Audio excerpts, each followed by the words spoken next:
understand what went down at the Senate yesterday. So those two gentlemen are here with us in the studios. Mr. Epelle, CEO and founder, TAF Africa, and Samson Itodo, Executive Director, Yaga. Gentlemen, good morning. Thank you for coming on today. Thank you, generally. Very good morning, Nigerians. Well, we did look at these matters, and when those names came up, the ones that had big question marks, many thought, no, it can't be happening again. Because I know during President Buhari's time, there was a similar matter, and we thought they might have learned a lot of lessons, and so we won't do the same thing. Then we see this again, but they appear to have screened, cleared some nominees yesterday. So you've been following. Well, what do you make of this then? Another opportunity for the president to write his name in gold with all the issues he's struggling with. This would have been a very good opportunity for him to put out names that he will not have to struggle with.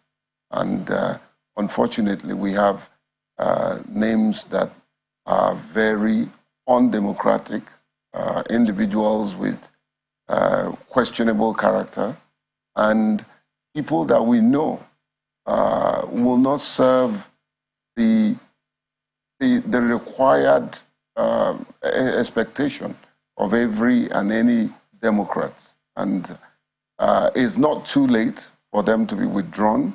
The cases against them are very obvious, and we have taken time, thanks to my very good friend here, Yaga Samson. We did a thorough investigation. Of course, being a lawyer, you know that he's thorough. We did a thorough investigation of these individuals, and they should not be appointed. They shouldn't have been nominated in the first place. And this is an opportunity for us to rebuild the confidence, the battered confidence of the past election, you know. And I don't think this type of thing should come up now, you know. And so it's a simple, clarion call to the president to withdraw these individuals. They have become the dark sheep amongst those who are appointed. Well, Samson, what do you know about this? Well, there's nothing that I know that Nigerians don't know. There are three things that we know.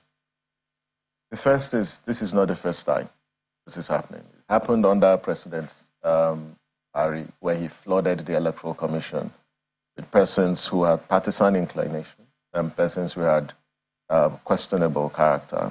And he violated the Constitution, and he got away with it. It's repeating itself in the same fashion. But in fact, this time it's even worse. And so what we know to be different is the fact that you had a Senate who, day before yesterday, read the communication from the president, read these names, and rather than commit or refer the matter to the Senate Committee on INEC, because the committees are the engine room of legislative work. This is where due diligence is performed, especially for an institution like INEC. These are not ministerial appointees where you confirm them on the floor. The matter should have been referred. The Senate President refused, to refer the matter to the Senate Committee, and they went ahead to confirm these people. There were petitions that were submitted, against these people, especially the two nominees that we have raised flags, that Nigerians have raised flags, that the entire public space is flooded with images and videos of these individuals. And this is not too far from today. It was just 2019, less than 5 or 6 years down the line. These are individuals who are really out there in public, who have professed their political preference and alignment. And they went ahead and confirmed these people. And what it just simply tells us is that we've got a democracy without Democrats. We have a democracy with individuals who do not care about people and do not care about our institutions. And I think it's heartbreaking that if you see what happened in the Senate yesterday, you just see how these guys are killing our institutions. How can you explain to a Nigerian that this person was confirmed by a democratic institution to serve as an umpire? And we've been screaming and shouting and advocating and telling our politicians that there is grave danger when INEC is populated by politicians. How do you expect them to superintend over elections and expect people to turn up to vote? Because for them, the outcome is already skewed. The second is it appears there is actually a grand conspiracy by the political class. And the big question is, where are the opposition parties in this entire conversation? Why must it be civil society organizations and the media who constantly put these issues on the front burner? If you check the distribution of political parties in the Senate, the APC has majority, but you have over 30 PDP lawmakers. You also have Labour Party lawmakers. The big question is, why didn't they oppose either this breach of procedure or this appointment of partisan individuals? Because the whole concept of confirmation is a derivative of the principle of separation of power. That in a constitutional democracy, yes, the executive, the president has the power. He's made this appointment, but the protective mechanism within the legislature that should check, the excesses of the executive is now weakened. And you have opposition party members. Did they speak up? Did they oppose this move, either the procedure that was adopted by the Senate or the nomination of this individual? To the best of my knowledge, I have not seen any letter from the opposition or political parties. I have not seen any petition. And so every time people say, oh, what is civil society doing? Everybody is abdicating their responsibility for civil society. And it just tells you that perhaps the reason why they are quiet is maybe it's a consensus on the part of the political class that one way to secure electoral victory is to capture the electoral management body. Perhaps they, if given the opportunity, they probably will do same. And that's why they are not speaking. And it's troubling because we are damaging our institutions. And more importantly, is the Constitution. This is a gross violation of the Constitution. We can't have people who are creation of the Constitution desecrate the Constitution. The Constitution is clear that individuals who have partisan inclinations, who are members of political parties, should not be appointed into INEC. It's there in the letters of our Constitution. If you adopt, whether literal, whether textual, whatever canon of interpretation you adopt, it is clear to the blind man that people who have partisan leanings. And these two individuals that have been flagged, I don't know why they still insisted on confirming these people. And it's just sad and a very dark day for our electoral democracy. So I'm just trying to, just get my head around this. The president sent this communication on, was it on Monday? Tuesday. On Tuesday. That was when we got to, and within that time, today's Thursday, in such a very short time, information quickly sipped out about the past or the background of some of these individuals. Some of them we actually have video clips of, confessing their affiliation with political parties.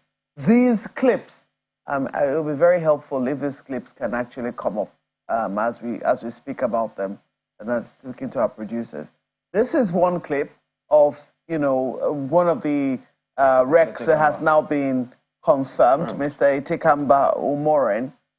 This is not a video, but this is a clip of him. I mean, you can see the picture right there.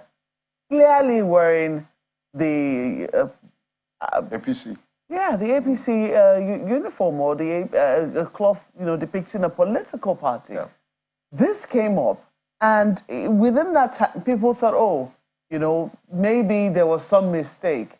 And maybe when the Senate gets to hear this, because we also saw what happened in the 9th Assembly when the president spokesperson, one of the president's spokesperson, was appointed. And, you know, we were up in arms. There was enough time for the public to be able to send their own petitions. And it was said that within the time between when the president sent his communication, within that short period, all has been done. I mean, even the media, I don't think we were aware that kind of confirmation was going to happen yesterday. Because I was just asking my colleague, did this happen at night? It would seem that while we were still paying attention to what was happening with the president, doing a bond with his ministers and starting a retreat, this was actually scheduled to hold without much noise. And then you've raised very pertinent questions about the role of the opposition in the National Assembly. Can they say that they did not see this? If everybody else missed it, wouldn't it be, or shouldn't it have been in their own interest?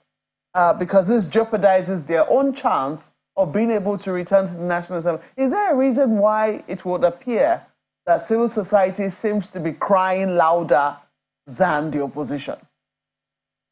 Well, it's obvious.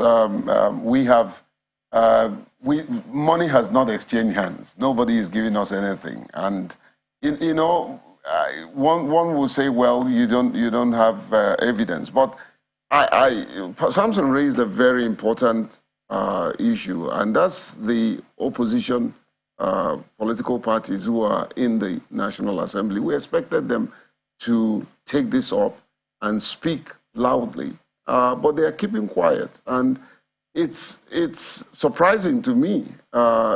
Is it a statement to say, well, when it's our turn, we'll do the same thing, you know, or they just decided to look the other way? Do you ever think that it will ever get to their turn? Well, is it when who it's knows? Their turn? Could also this... just a moment. If the electoral umpire is such that it is steeped in the colors of the ruling party, will it ever get to the turn of the opposition, or they're not seeing it at all?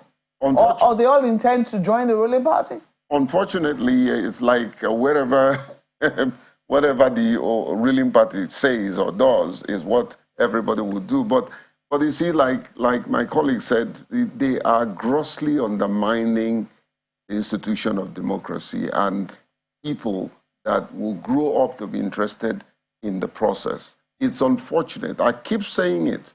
You know, the insensitivity of this president, the insensitivity of the Senate president and all the leadership. Why would they keep quiet?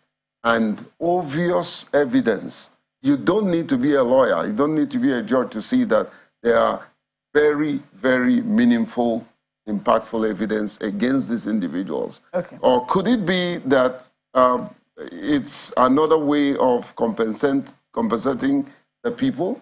You know, there are other ways you can do this other than bringing them. This is an embarrassment to democracy.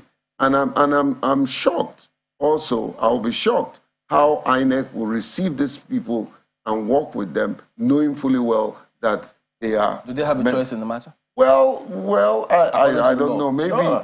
They don't have a choice. They're not the appointing authority. The appointing authority is the president. The president has made the appointments, and the Senate has confirmed. The next procedure is the Senate will send communication to the president, and then the SGF will send them their appointment letters, and then the INEC chairman will swear them in, because resident electoral commissioners, you know, are sworn in by the INEC chairman and then other national commissioners. I know this has also raised, and quite frankly, just to think about this, I look at the opportunities. Perhaps this whole advocacy about whether we actually need Rex, you know, moving forward, is something that we need to consider. Why should the president be appointing Rex? Why shouldn't INEC have, you know, directors, and those directors manage the elections? It's the same way. The president only appoints the IG of police, but he doesn't appoint commissioners of police. It is the police that appoints commissioners of police and deploy them at the will and wishes of the IG, subject to you know, certain conditions. And so that can be applied because this whole point, and quite frankly, if this process of appointment, is reviewed, it will address some of these. You can't have someone who, belongs to a political party. And you know what? Even for the APC, this does not even tell well of you as a political party. It doesn't tell well of your legacy. It doesn't tell well of your disposition and your commitment to democratic institutions. It's not good for political legitimacy because there is no election that these individuals will conduct that would have any legitimacy. That's even if people show up in the first place to cast their vote. I am just a little curious now. I'm looking at the fact that two questions actually bother my mind. One is whether there's any remedy.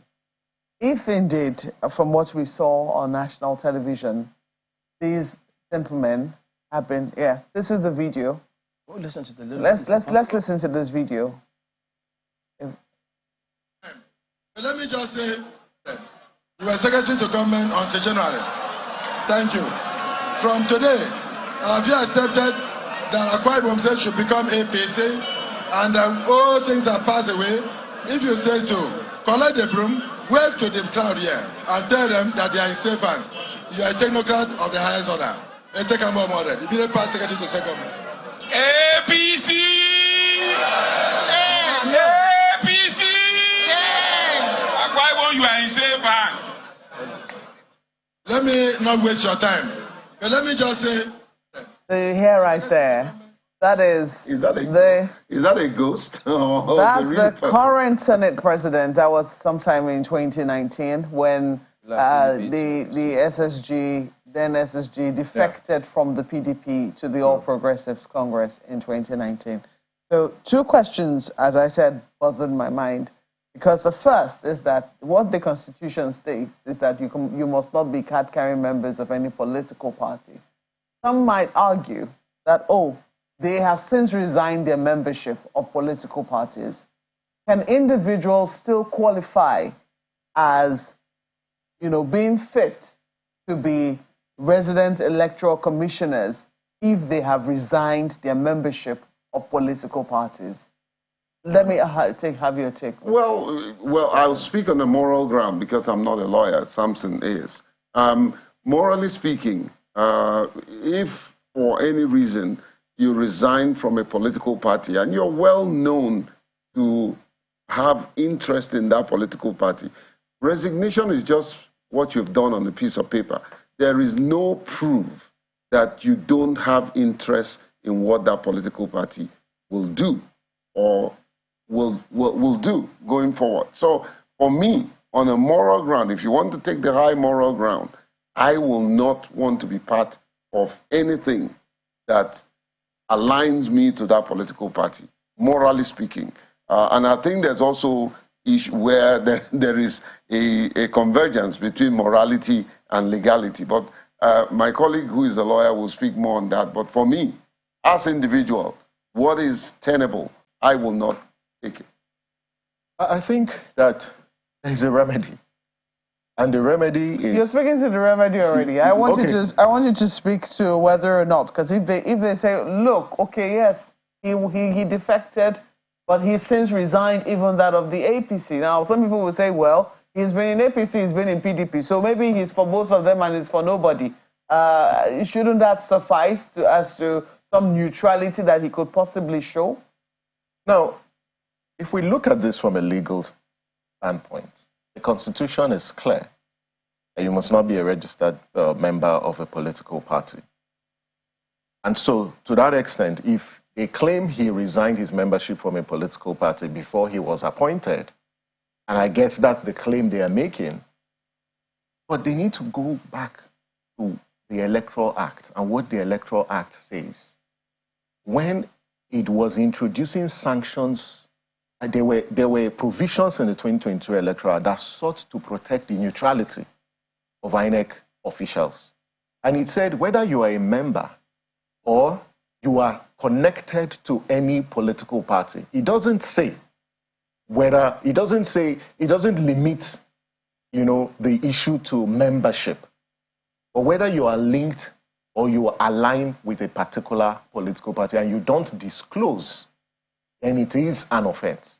And that's the provision of the Electoral Act. But when it comes to the question about appointment, one of the gaps in the law, which I foresee, or I see, them exploiting, is that there's no law that says you must have been, there's a moratorium on the membership of political party within a certain timeline. So you can be a member of a political party today, resign today, and be appointed tomorrow, and it still fulfills, the law. But our society isn't just about laws. It's about, there's something, there's the philosophy behind that constitutional threshold of non-partisanship. And when the law says non-partisanship, it means that INEC is an umpire, is one who superintends over a process that involves two or more than one opposing sides. Therefore, for the confidence of all sides, it is important that individuals who have never had any affiliation with any political party should be appointed. But when you've obnobbed, you've been a member, you've held several positions, you become a member of a political party, it undermines the integrity and the independence of the Electoral Commission. And that's the point being made here, that when electoral outcomes ought to confer legitimacy, on people who are elected from office. But if people don't believe that the process is credible, there is no way they're going to accept the outcome of the elections. And one of the reasons why people are disengaging from this process is the fact that you have a political class that doesn't care about the rules. All they care about is whether they secure political power at all costs. And it's not good for our democracy.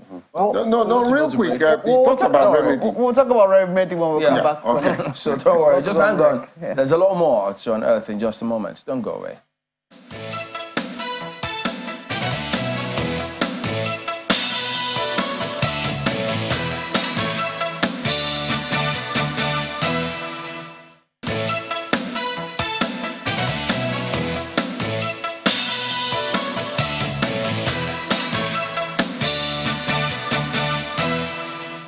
Thank you for staying with us. Well, Mr. Itodo, let me come back to you here. So I'm looking at the Constitution, as you mentioned the other time, third schedule, part 1F. Is about the Independent National Electoral Commissioner.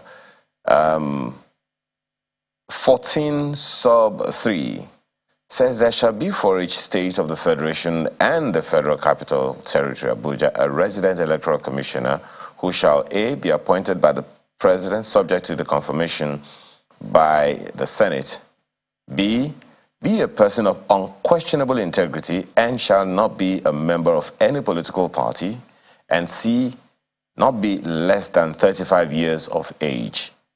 Is there any chance that the President's office and the Senate, particularly the President of the Senate, could have missed this?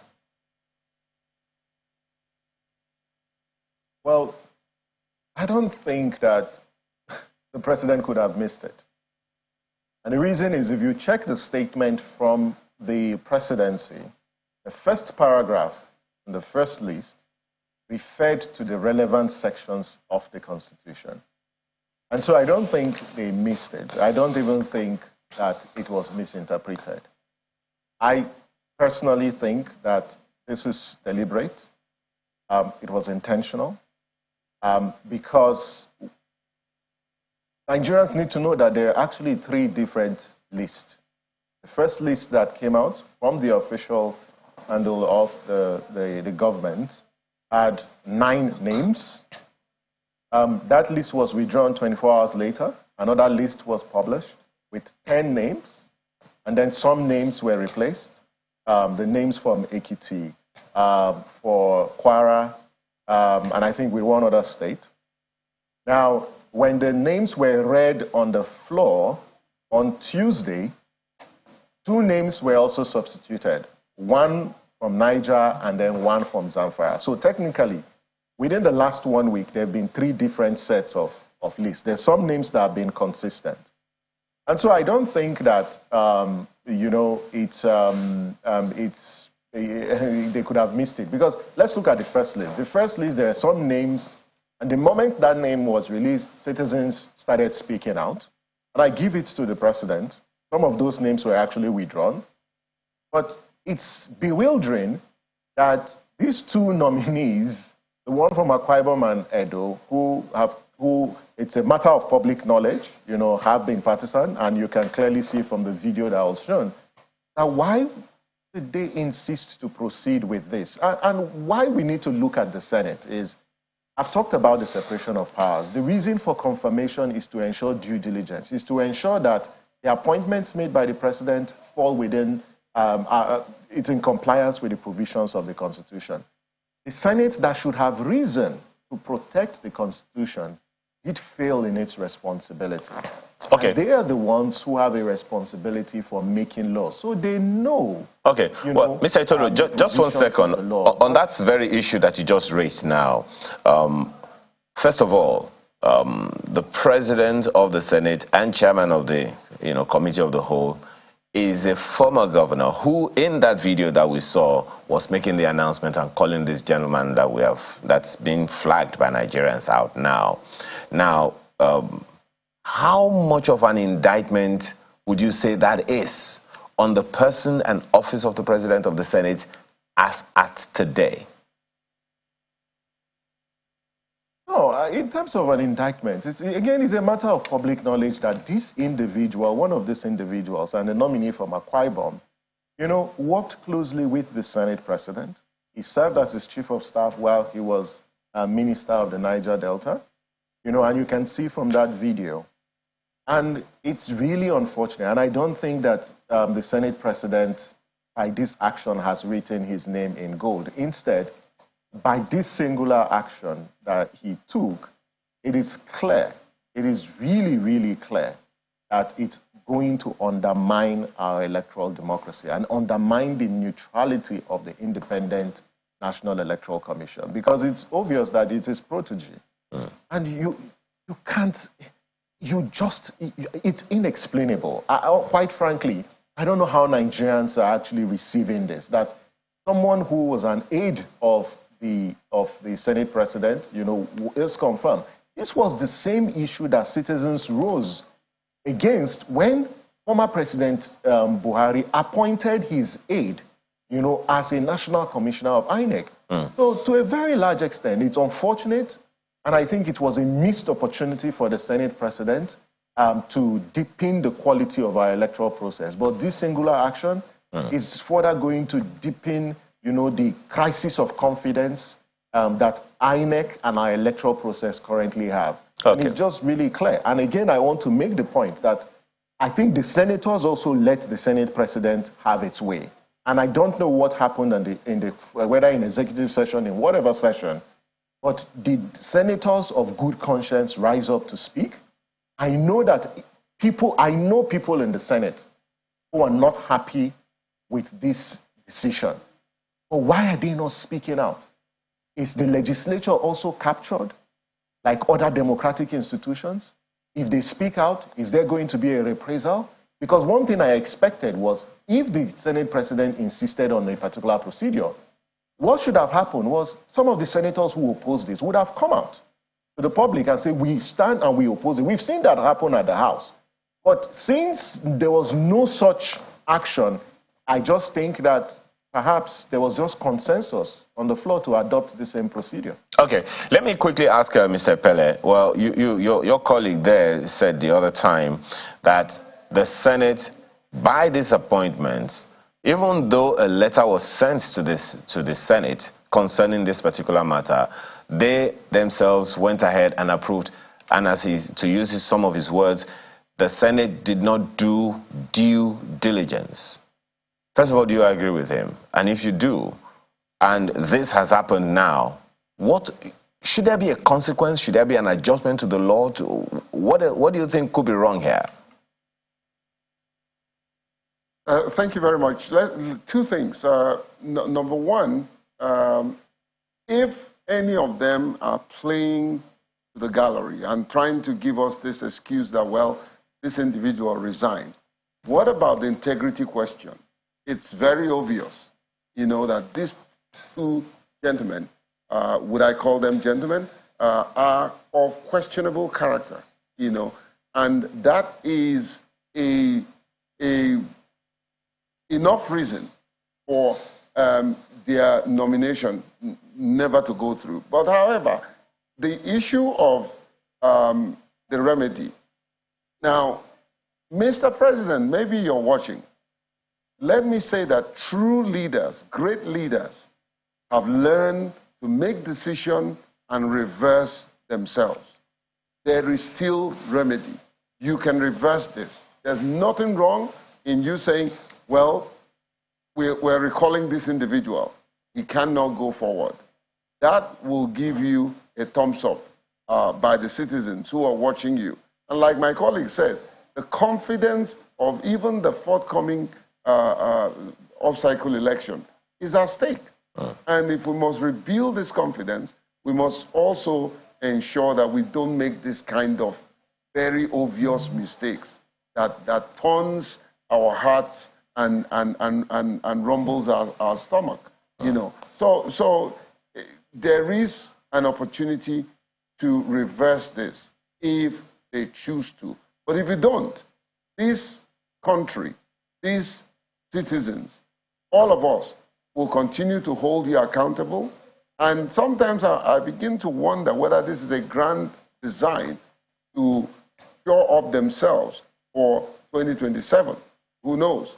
But we will continue to watch. Remember, it was the same, Samson, you remember, was this same thing we flagged up about the rakes, that these individuals that they were not, they didn't give attention to, nearly absolutely raked the past election, So we must be very careful and know that you are just there, voted by Nigerians, and one day you will leave that office, and this country will hold you accountable for the things you have done.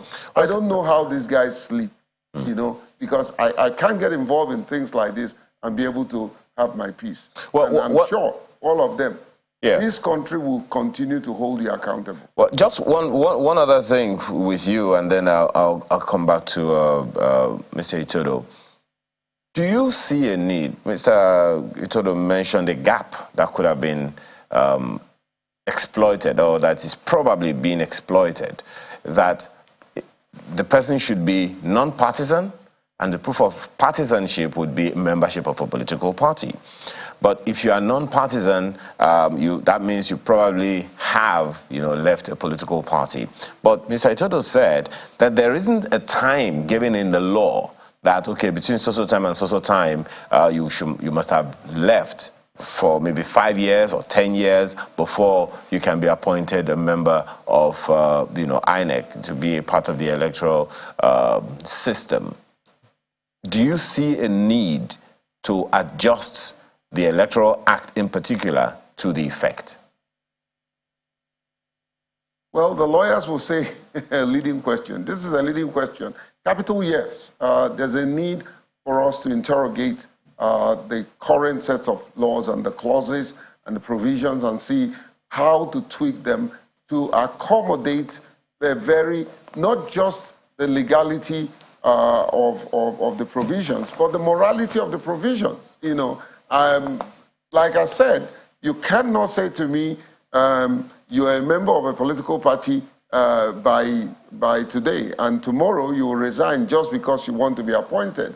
That is criminality, and people like that should not be holding public office. And like I said, let's even look away from this issue of whether he resigned or not. What about the integrity question? What about very, very obvious issues around how these individuals have managed public funds and all that? And I think it's important that character should come first in any individual who wants to hold public office. You cannot be, character is what you are in the dark. you know, and we know what these individuals are in the dark, and it's coming to the open. Okay. So, yes, we need to interrogate the laws. Yes, we need to repeal and replace, you know, and I'll leave that to the lawyers. But like I said, the responsible thing to do, some of these individuals, do they have conscience? Well, when perhaps all these things are in the open. Yeah, perhaps, you know, Can't you walk away? one Must of you those die issues. in a position? Yeah. You know, if you truly want to serve this country, you can't serve with this kind of baggage. Okay. And well, let me quickly ask Mr. Itodo, for my colleagues with you there, take over. Mr. Itodo, this is where we are now. Where do we go from here? Well, I totally agree that the best place to go from here is to rescind this action that have been taken. The remedy isn't to let these individuals go into INEC, because we've not recovered from the electoral coup that almost took place in Adamawa during the last elections. We've also not recovered from what happened in Sokoto. We've not recovered from what happened in Abia. And so these experiences should teach us a big lesson about the individuals that are appointed into INEC.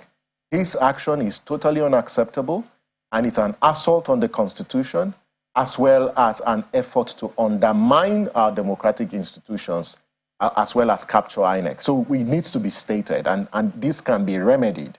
And there are several ways that that can be done. Yes, the confirmation has been processed, but the law is also clear. The Constitution is clear on the removal of these individuals. And the same Senate that confirmed him, the same Senate can also remove him based on an address by the president. That's what the Constitution says. The second is the fact that we need to amend the relevant sections of our Constitution, as well as the Act. In the last dispensation, there was an attempt to sponsor a bill that, you know, really limits, that creates a time frame within which an individual should have stopped being a member of a political party, or even after being an official of INEC before you transit into politics. Because if you recall, you know, before the 2019 elections, the resident electoral commissioner for Benue resigned from INEC, and a few weeks later, he became a governorship candidate of the APC. The same thing also happened before that. The rec for Cross River also resigned just weeks before the primaries to contest for election. So there is actually a gap within our law, and so we need to bring back that particular bill, but more importantly, amend the sections of our Constitution. And the last sort of proposal is that this incident that's happened in the last 48 hours reinforces the need to reinforces the need to review the appointments of individuals into INEC. Justice Uwe's committee, you know, clearly articulates a procedure, but I think after 13 years, we've learned big lessons from just observing elections, that we may not go the Justice Uwe's committee's route. We need to tweak that recommendation. But to continue to vest the power of appointing national commissioners, the chairman of INEC, resident electoral commissioners, I think it's not best for our democracy. Resident electoral commissioners shouldn't be appointed by the president. We should just have directors of elections or regional directors of elections that are appointed by INEC to manage these elections, and not create these processes that gives politicians opportunity to capture INEC. Well, we need to wrap up, but there are several questions really about this one. For instance, I mean, is Itekan Baumora, the cousin of the president of the Senate, Godswill Akpabio, are they from the same local government area? Did he go with him to the Niger Delta ministry as an aide while he was there? Is it right for him to preside over his appointment if he was his aide at the time? Will he be posted to Akwa Ibom State? I mean, we all know that Akwa Ibom State is governed by the PDP and the Senate president is APC. And so if he goes to Akwa Ibom State, you know what you likely expect. So, and then when, gentlemen, you were asking, what about the opposition? Did they say anything or not? And I thought, look, these chaps, could it also be that they have their members, they've been promised their members in the same place? I mean, is Dr. Onoha, who is a rep of from River State, is he a member of PDP, for instance? That those who say, look, they've seen his images as one who campaigned for the PDP at the time. So Just look at all these things. It would seem that he's typifying, I mean, that's Mr. Etekamba is typifying, you know, just what we see in the list. Because, you know, as you... And that's some people will say that if the idea is neutrality, shouldn't we have like a situation whereby we have people, their names are published, and then you have the public raise objections if they're partisan? Or should we just go back to what we had before, where the people who were Rex were non-party members? Because some people will say that, look, we're complaining because we can see clearly that they are partisan people. But what if they were closet party people? How were we? Is it because they're wearing the uniform? What about those who actually who are even more partisan than the party members, or can be compromised by the political parties? Do you think that we should have more thoughts on this neutrality thing? Can people ever be truly neutral? Well, I agree with you. There's a need to scrutinize all of the provisions and the path that we want to take. But I align myself with my colleague that I think it's high time we begin to push for these so-called rakes that rakes the elections and the process to be set aside. And we begin to train people in INEC to take these responsibilities as directors. Over time, they will gain the skills, they will gain the confidence of the people. We will know that there's no way they will get themselves involved, at least publicly, in political party affairs. All right, so it's clear for everybody to see if this is a progressive decision taken by the All Progressives Congress. I guess your view out there will be huge importance. So we'll look to see and keep tabs on all of this matter. But gentlemen, well, thank you for coming on. Samson Itodo, Executive Director, Yaga, and Mr. Jake Epelle, CEO and founder of Half Africa. We're back in a moment. Stay on with us.